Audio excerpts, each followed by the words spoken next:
Hey Brandon, catch the viewers up on the last episode. Seriously, dude? Tell them to go watch it for themselves. Alright guys, go watch the last episode. I think I'm on fire. I'm like, come on, finish the shot!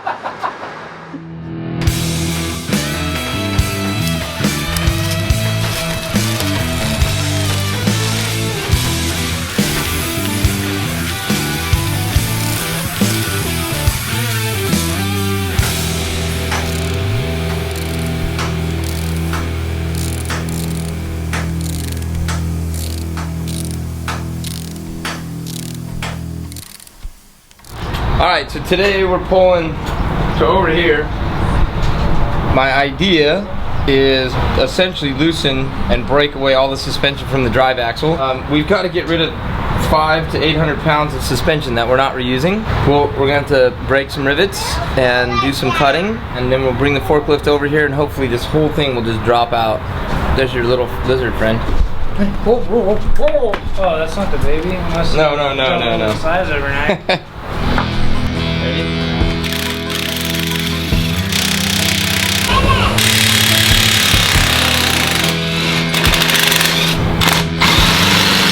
But for the brake line, this drive axle is actually free. Now, watch your toes, because this thing should be evenly balanced, but it could fall one direction or another once we beat this out. Where'd the hammer go?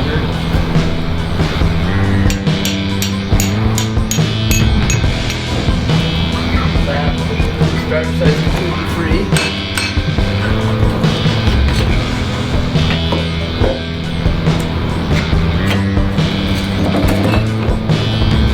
Okay, we're ready to roll this thing forward.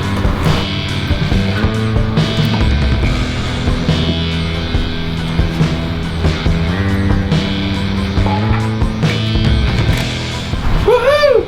Yay. Both drive axles are clear. So now we got to get all this out.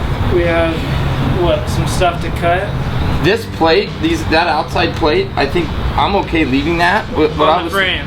Yeah, right here on the frame. I was thinking we'd cut it right at the right where it bends, 45. This plate off, so we don't have to do anything with these rivets. The whole assembly is just coming right if we out. cut it in the right spot and undo those few rivets up here, then this whole thing will drop down. Strap it up, just come in with the forks, set it down, and just pick it out. And then we'll bring this back to where for mocking. Yeah.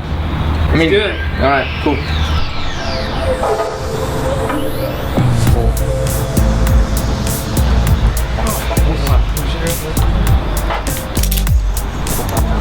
How many guys does it take to loosen a strap?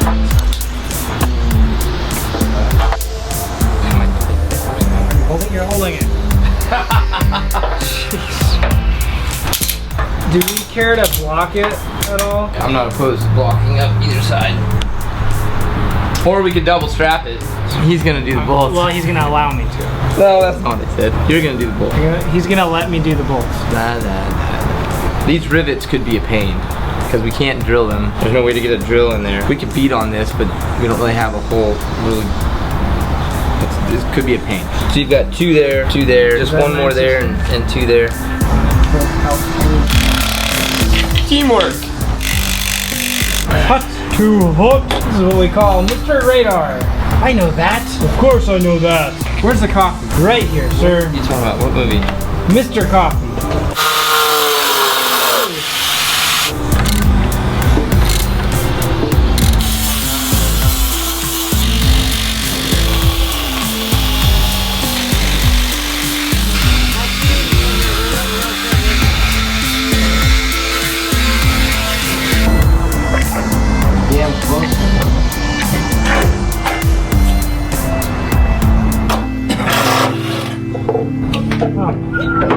That's one way to get it off. Break the bolt. Or the wheel.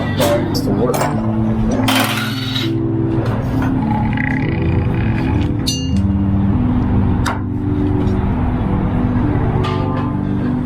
This first cut is going to be just a couple mils low from where I really want it to end up. So it's a rough cut through it. and then we can kind of take it and blend it in and shape the metal, that edge, and make it look nice. So this cut's just a few mils low. The question is whether or not I'm gonna start this on fire, but it's not that big of a deal. You can spray it with some WD-40. Yeah, let's spray it with, we'll soak it with gasoline to keep it nice and wet. And I can just move until I get here, and then I'm kind of like, huh.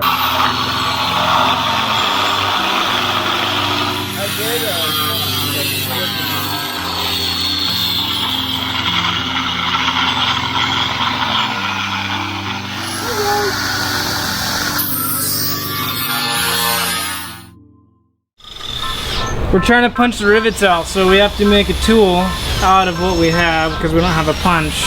So we're cutting the end of this wrench off to make a punch.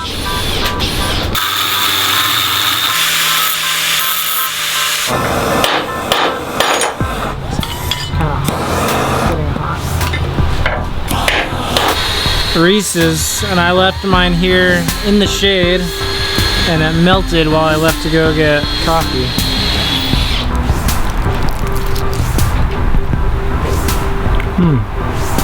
The chocolate is melted, but the peanut butter is nice. It's an interesting combo.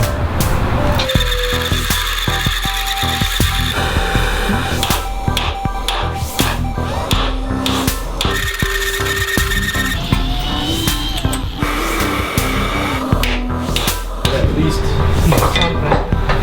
I'm just gonna put my foot on it and then it's gonna fall. Oh yeah, you know what?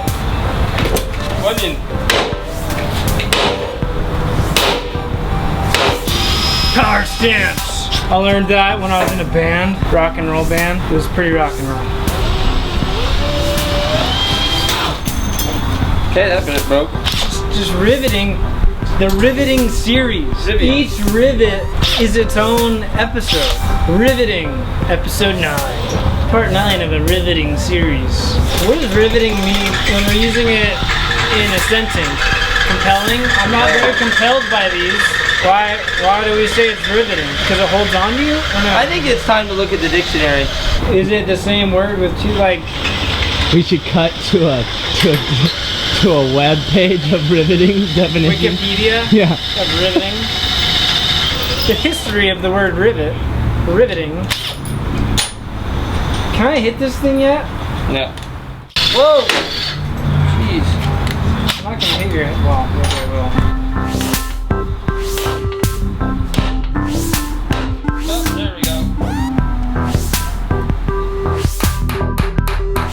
Huh. What is the hole?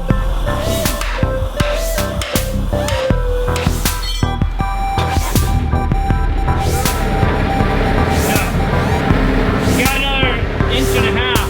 It's going, it's slipping. You're going. Go a little more. There you go. Yeah. Yeah, baby. Tiny bit more. Hold on.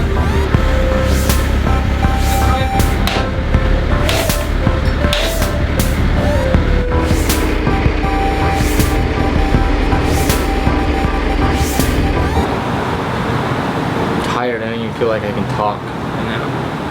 My brain doesn't work. I know my brain's not working either. I didn't sleep very well. Oh, I'm mentally exhausted. I need to take a nap. Yeah. Okay, well, today was a big day. The most laborious job and boring job of, I'd say, the whole build. And that was getting rid of the entire suspension, rear suspension. It was a riveting day. Rivets, bolts, heat, guns, big guns, punches, custom-made tools. Got the axle free. But the axle's free. Now we get to place it where it is going to be long-term. Theoretically, we can start mocking up the suspension, but we're probably not going to do that quite yet. We're close to getting to start to actually construct instead of deconstruct, and we're not even 2 weeks in. We are 10 days.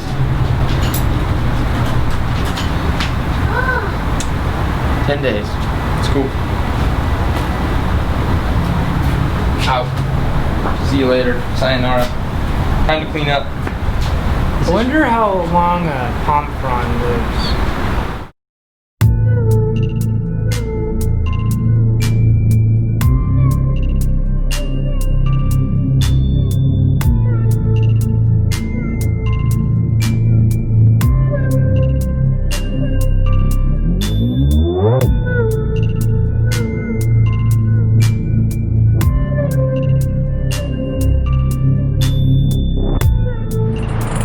Another riveting episode. We gotta pull this cross member out, so there's 3 rivets to pull out here. I'm gonna cut the ends of those off and then we're gonna hammer them out. Just like we did before. So Dylan just talked about removing this cross member, and we know what you're thinking. Why are they pulling cross members out? We're only pulling this one. There's enough cross members in this frame. But we're doing a recessed floor. The floor of the bed was gonna go down 8 or 9 inches. So we can stand here, not hit our heads on the rooftop tent, cook and clean, do some of the kitchen stuff that you need to stand up and do when you're out camping. We have about 5 feet of travel here that we can walk back and forth and have our little galley. Well said.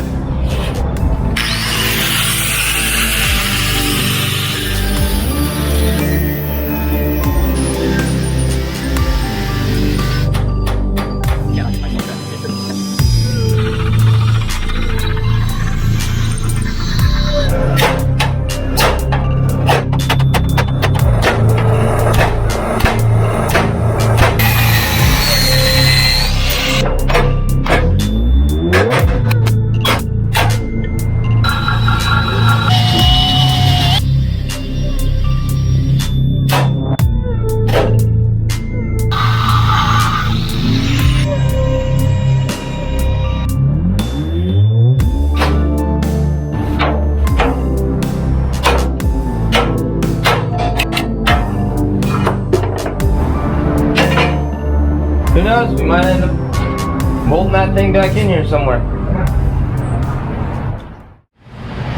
we gotta take this away. We want to come up 7 inches. So we've spent a lot of time trying to figure out how high we want this truck to sit when we're done. We don't have a huge engineering team. We've done as much math and arithmetic and planning and processing. The frame needs to come up on the back end here 7 inches, and on the front end about 4. So the bottom of the frame rail will sit at 37 inches, which is where 37.5 inches, which is where I think we want to end up when we're done. We're pulling the front axle today. This frame will be sitting on 4 jack stands. So we're propping up the back end where we want it, and we'll have the front end where we want it. We might be close to where it's going to end up when we're all said and done. This is roughly how high the frame's gonna be. And this is the back, but it'll be the same up in the front. So when you get up into the Deuce, and then you can, you know, drive up here. And then when you get down,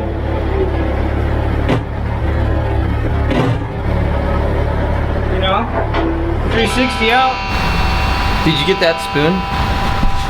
I did. The spoon is important. It's an important piece of the puzzle here. Ready for your Blackstone burger? I'm ready for my Blackstone burger. Okay. What are we gonna cook in the Deuce? Burgers? Burgers. Blackstone burgers. Hot dogs. Yeah, Blackstone hot dogs. Blackstone hot dogs. Yep. Blackstone burgers. Blackstone steaks. Blackstone cabbage. Nope, we don't eat cabbage. I eat cabbage. Nope. Yep. Okay, so today the front suspension's coming out, and it's basically all riveted in. 1, 2, 3, 4, 5, 6. I don't see us reusing this shock mount. So 7, 8, 9. Those are gonna be a colossal pain. 9, 10, 11, 12, 13, 14, 15, 16, 17, 18 rivets today. The rivets are slow going. At least they are on this. This suspension will be clear, and it'll be sitting on jack stands when we're done. Start mocking up the 4-link, which is super exciting. Pull all this out and then undo the axle. That's what I was thinking. It's pretty awesome. This side, there's bolts instead of rivets. That means we have one corner that'll be a lot easier. These 3 rivets have to come out, and you know what that means. Another riveting episode. So apparently, at some point, there was something went on up there. They pulled the rivets out. They decided to put the bolts back in. That means they had their own riveting episode on the Deuce. And then when we want to pull this thing out, we either lift it up and yard it out, or move those that are on a pallet, and we can wheel it out. Like with the yardstick? The yardstick, of course.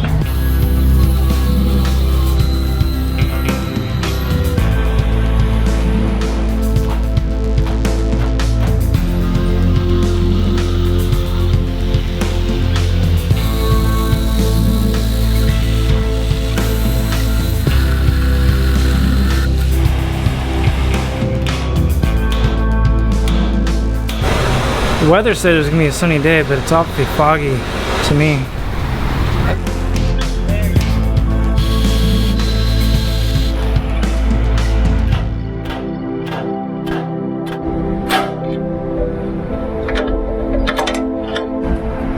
So we've been drilling rivets part of the way through, heating it up, and then hammering it out. Dad came over, all-knowing Dad, and he said, no, drill all the way through with a slightly smaller bit, and you won't need any heat or anything. Well, check this out.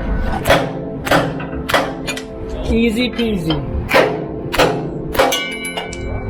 Look at that. Thanks, Dad. And like Dad's advice.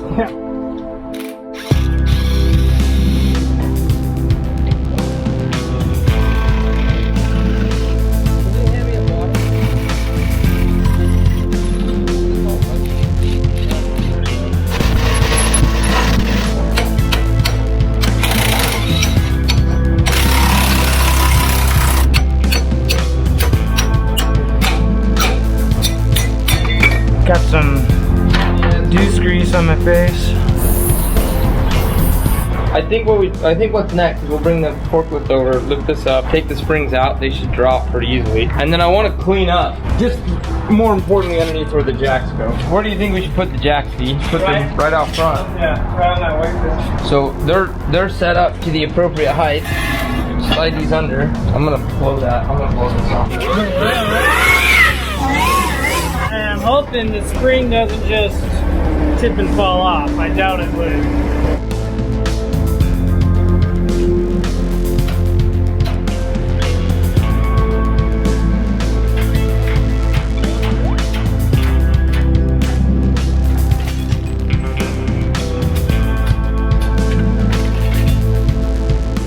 I don't even know if I can lift that. Oh!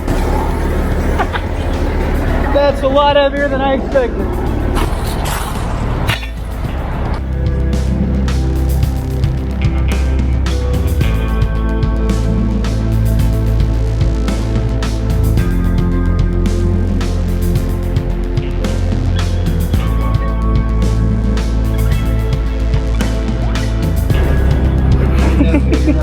On that. So it's October what? 14th? And we officially have the frame disconnected from everything. It's just a frame. Suspended on both ends. Suspension's gone. And pretty much the height that it's gonna be. Yeah, well that's right. This is the goal for the final height. So the frame's about, well, it's 45 inches high to the top of the frame. Learned a better way to pop rivets. We've taken 60, 70 rivets out of this. So now we get to start mocking up and building. And we have 4 months, October, November, December, January, February, March, 5 months. It's only building from here. It doesn't get more broken down than this. Long road ahead.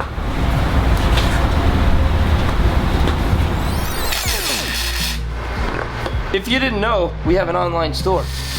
And we sell a lot of the gear we use. And merch too. Yeah, we'll get that order right out to you. But really, we're a small company.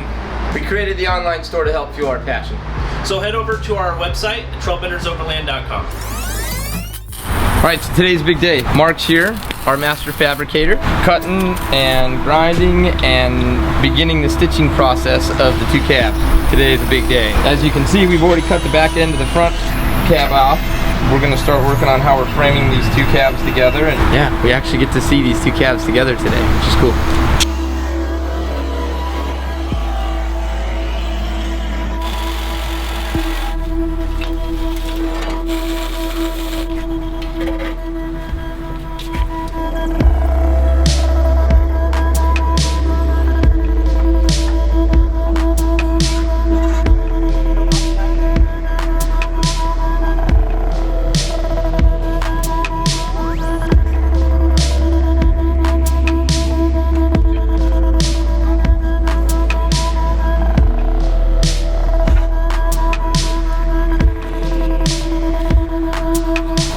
So much room. 4 12-inch speakers back here, subwoofers. There's an entertainment center with the TV screens right here. Play a little, like, this PlayStation. It'd be so cool. After that, you'll be hanging on for dear life, won't you? Yeah. Yeah, there will be old shit handles everywhere. That will be sliced all the way down here, around here somewhere.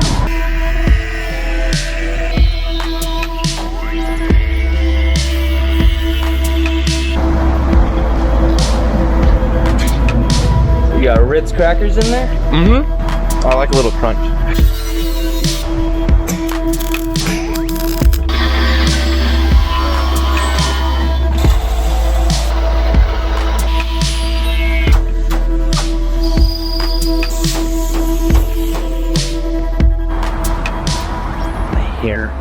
Okay, so today we've got the cabs on their tops, I suppose, filleted the back cab, and now we're gonna measure up a little bit, square this thing up, run rigid box tubing down these two rails, and that'll be the backbone of the cab, and they'll be stitched up today.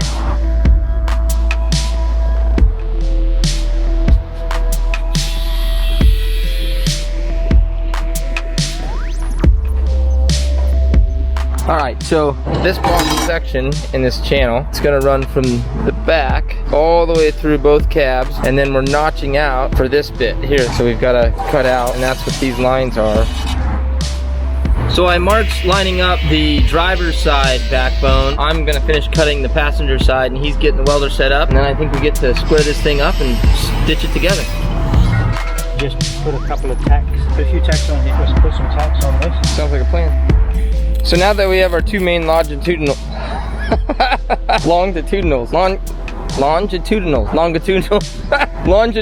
okay, so now that we have our two main longitudinals exactly where they need to go, we're gonna tack them in, and then we'll weld it in place.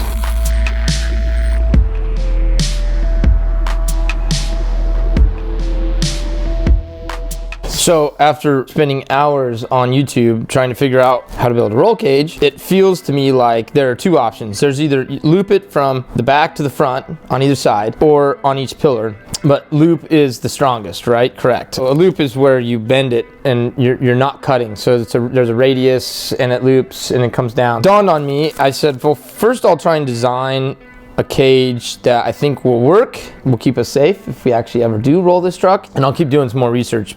But I think we're gonna loop each pillar. So we're gonna loop A pillar, which is up at the dash, B pillar, which is between the two seats, front seat and back seat, and then the back, C pillar, I'll call it. So I've basically created these standoffs off of the frame. We'll go up, loop, bend, and come down. In the event that this truck ever does end up on its back, we have to make sure we're gonna live. I don't see us ever flipping backwards, which would be probably a worst case scenario. Got gravity, 10,000 pounds falling all the way back onto its back. More likely than not, the truck tips on its side. What would be bad too is if it tipped on its side and then continued to roll down a hill. But if we just are tipping on its side, based on the kind of stuff that we do, this cage I know is going to be adequate enough. I'll run it by somebody that knows what they're doing. I think I have a cage designed that is going to look good and function as it should in the event of a catastrophic event, so to speak. Yeah, so that was my Sunday, creating a cage.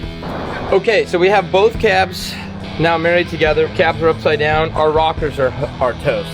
So what we decided to do is go ahead and just tear all this out, recut and bend and make a whole new set of rockers. We'll fill in this triangle gap. We'll kind of cut some of this out and we'll fill this in. And then we'll run over to Falcon Overland. They've got a 6-foot press. This was no bueno and not gonna work. So it's all coming out and being replaced.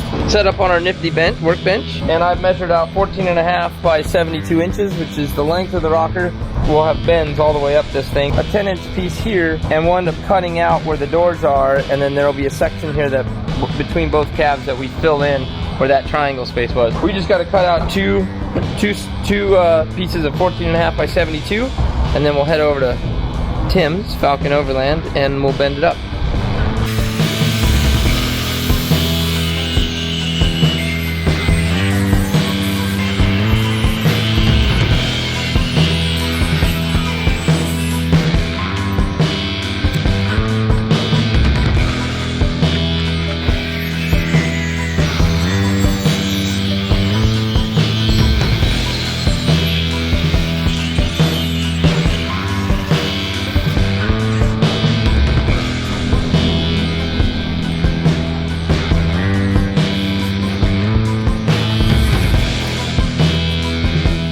So this is Tim with Falcon Overland. So we're bringing our sheet metal over to his house to break some sheet metal. I don't know what else do I say.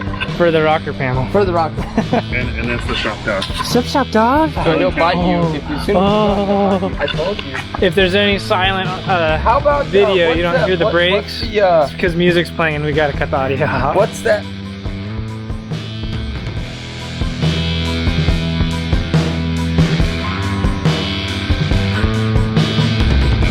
Say that's perfect, or dang close. 3 to 1.5, 4.5.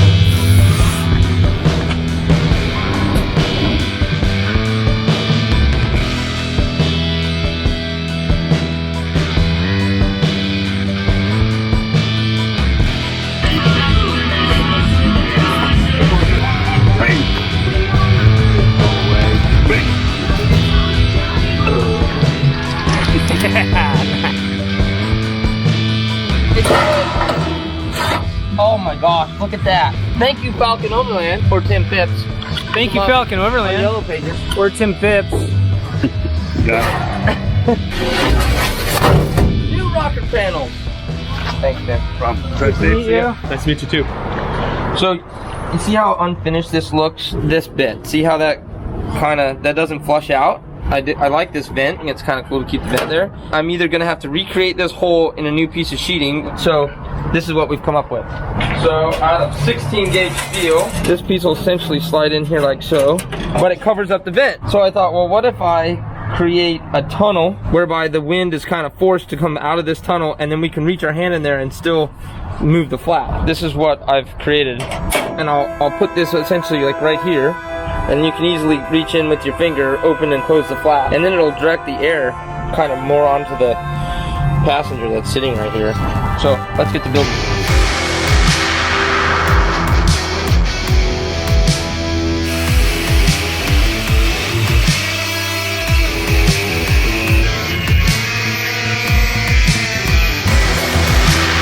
What's going on, guys? My name's Ian. Welcome to TBO Overland Expo Off-Road Unity Task Force Mega Zero Alpha Black Delta Bravo.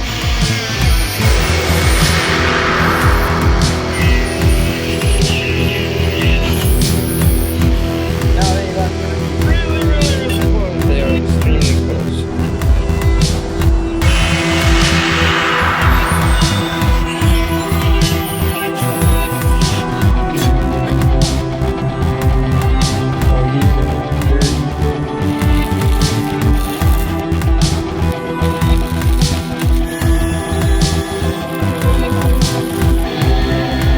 I am not gonna be ashamed of those two welds, especially because I'm gonna grind them down to look pretty.